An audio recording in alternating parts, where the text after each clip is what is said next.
Hey, good morning. It's Dave Duford here at Buy Life Insurance for Burial and Final Expense Agent Mentor, where I help people, whether you're an agent or a possible buyer of final expense insurance, understand how it all works and how to successfully sell it too if you're looking to become a final expense agent. So, the purpose of today's video is to discuss a common question that I get from both agents and people interested in buying final expense life insurance. And that particular topic is, how does Medicaid affect your eligibility to qualify for some kind of life insurance coverage?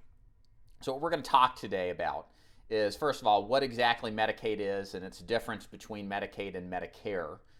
Then we're going to also discuss what the limitations are if you have Medicaid, and what the implications are and what kind of life insurance you can own and what kind affects it and what kind doesn't.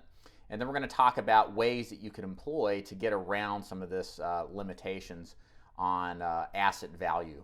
And we'll conclude with that at the very end here. So first of all, the reason I talk about this, again, is when I deal with people who are interested in life insurance as a final expense agent, I deal a lot with people who are on both Medicare and Medicaid.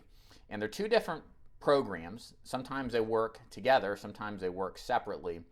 But Medicaid does have an implication on your capability to own life insurance. And it's very important that, especially if you're a consumer and you receive Medicaid, let's say you're disabled, you receive a low income, and the state comes in and gives you Medicaid to help you qualify for coverage, then it's important to understand what you can and cannot do so to make sure that you retain your eligibility for Medicaid. So first of all, the differences between Medicare and Medicaid are simple. So Medicare is a program, of course, that you are eligible for when you turn 65 or if you're severely disabled, and it helps with medical bills. And this is a brief explanation. It's a little more complicated than that, of course.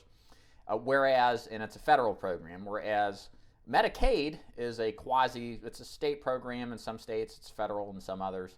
And the concept behind Medicaid is frankly just help the needy. You can receive Medicaid whether or not you're disabled, although a lot of people who are disabled that earn a low income can receive both Medicare and Medicaid. That's what we call dual eligible, and they can sync up together to provide decent coverage. But what we're specifically talking about today is how Medicaid impacts your ability to own life insurance. So generally speaking, with Medicaid, because it is a welfare program, you do have limitations on your ability to use it. If we all can understand here, we give welfare to people who actually have a definable need. We don't give welfare to people who don't. And so there are going to be understandable limitations on what you can and cannot do with such a program. So with Medicaid, generally speaking, there's a $2,000 asset limitation. What that means is that any kind of cash or cash equivalents that you cannot have any more than $2,000 to be still eligible for Medicare or Medicaid, excuse me. If your assets exceed that amount, you are in the potential threat of losing your Medicaid. So let me explain again how this impacts your ability to own life insurance. You see, with some kind of life insurance, ironically, the kind that you really want to own if you want to protect for your burial, has what's called a cash value or a surrender value. That is what was considered a cash equivalent amount of cash equivalent number. Meaning, if you have $1,000 in the bank account and you've got $1,500 in cash value on a plan you've paid for 20 years, then that actually gives you an exceeding of the $2,000 limitation you're supposed to follow by.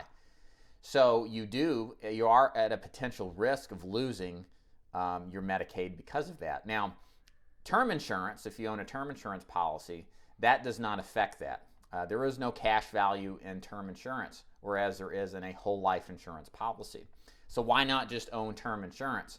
Well, I'm of the persuasion that if you want to qualify for coverage to protect against final expenses, let's say, well, what happens if you outlive your term insurance? Term is short for terminating life insurance. You could outlive the policy if you take it out.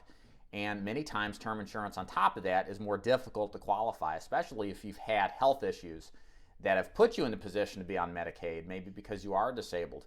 I'm specifically talking to people, many of which are 50 and older. It's very unlikely that you'll qualify for term insurance anyway. And even if you did, you may outlive it. It may go up in price. There's so many more issues down the line that just outright avoiding the reality of having a cash value component to be concerned about is not necessarily a good idea, as there are, as we'll talk about, ways to avoid that scenario.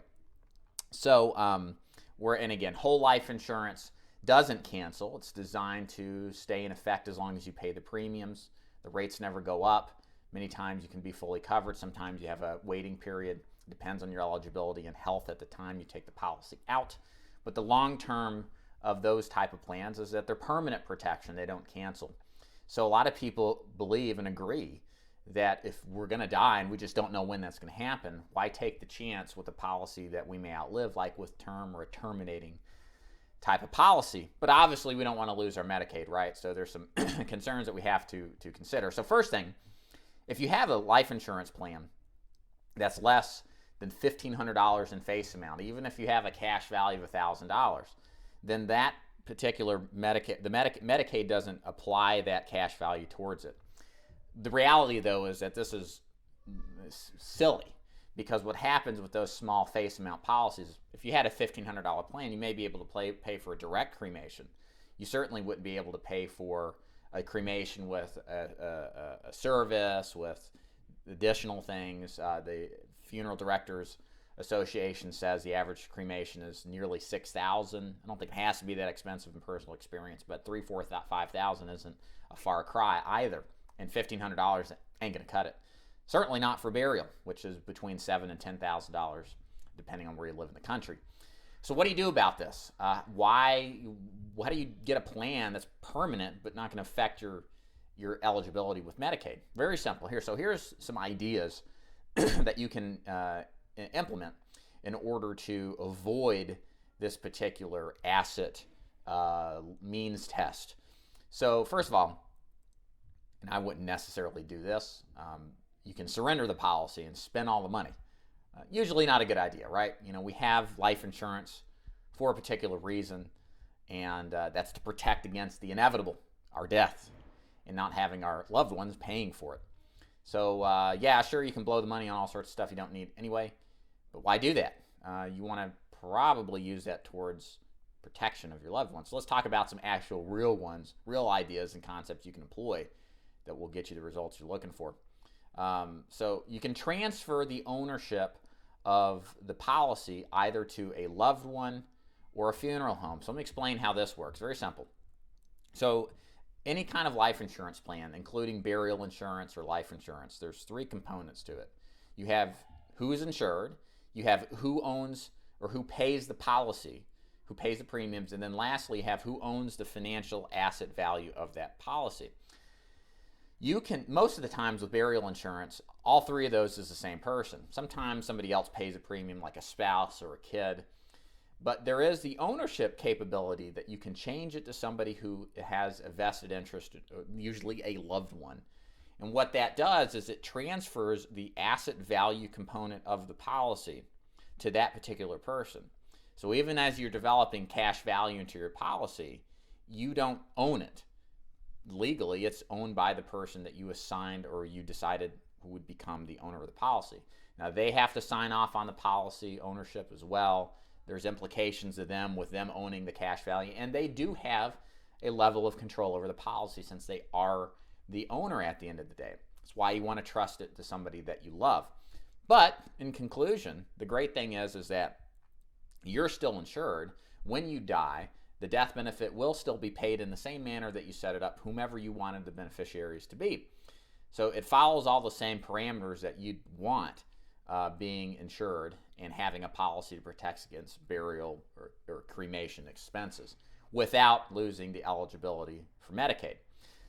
Now, you can also transfer that to a funeral home. It's the same process, same benefits.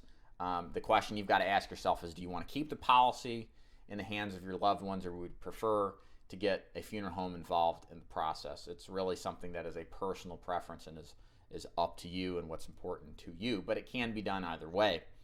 Lastly here, You can, if you don't want to do either of those for a reason, you can take a loan for the cash value. So what that means is, let's say you've got $1,000 inside of a $10,000 death benefit plan, and you've got $1,500 in cash in your bank account, and for some reason you want to keep the cash in the bank, but you've got to get that number down below $2,000. Well, you can take out a loan against your life insurance policy. So the policy, in effect, the company pays you whatever amount you want to take out. So let's say it's $700. You get a check for $700. However, two things happen. Number one, if you're paying premiums on this thing still, which most of you would be, there's going to be a slight interest rate based off of the cash value. So you pay a little bit more per month. It's usually not a substantial amount. And then number two, your death benefit lowers by the same amount that you borrowed the policy for. So if you borrowed $700 and you had a $10,000 benefit, $10,000 minus $700 is $9,300. So when you die, the death benefit paid out is not $10,000, but it's $9,300. So this is another way in order to work around this Medicaid $2,000 means test eligibility requirement. Because then, if you had $2,500, you take $700 away from it, and you spend that $700, of course, then you have $1,800. You're below the means test. You're safe. So, is that right? Is my math right? I think it is. Hopefully it is. Correct me if I'm wrong, but you get the idea. You're below the means test, and you're good to go. So, that's how you get around this Medicaid eligibility requirement. Because you have Medicaid, this is me kind of summarizing here. Medicaid is not a reason not to have life insurance, guys. You know, you're going to die, and you need protection. Your family probably doesn't have the means to pay for your final expenses. You need to get a life insurance policy, and instead of avoiding this responsibility, you can actually do something about it in a totally legal fashion to protect yourself and your family, as well as keep your Medicaid, which, of course, if you're getting it, you probably really need it. So don't delay in getting coverage. Do the right thing by qualifying for affordable life insurance that pays for final expenses, that will give you and your family peace of mind to protect against your final expenses.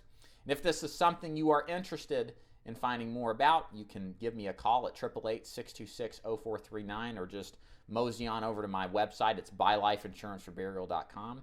I'm an independent agent that helps out with people like you to find affordable life insurance. And then as well as if you're an insurance agent and you like this training, I've got tons of training on the same YouTube channel that you're watching now. All sorts of things, life insurance. And if you'd like to work with me as a life insurance agent, I specialize in the final expense market, helping agents succeed and set up their business successfully from the start. You can go to my website. It's feagentmentor.com. Send me a message if you're interested in possibly joining after you check out what I have to offer. So thank you guys so much for watching, and we will see you probably tomorrow. Take care.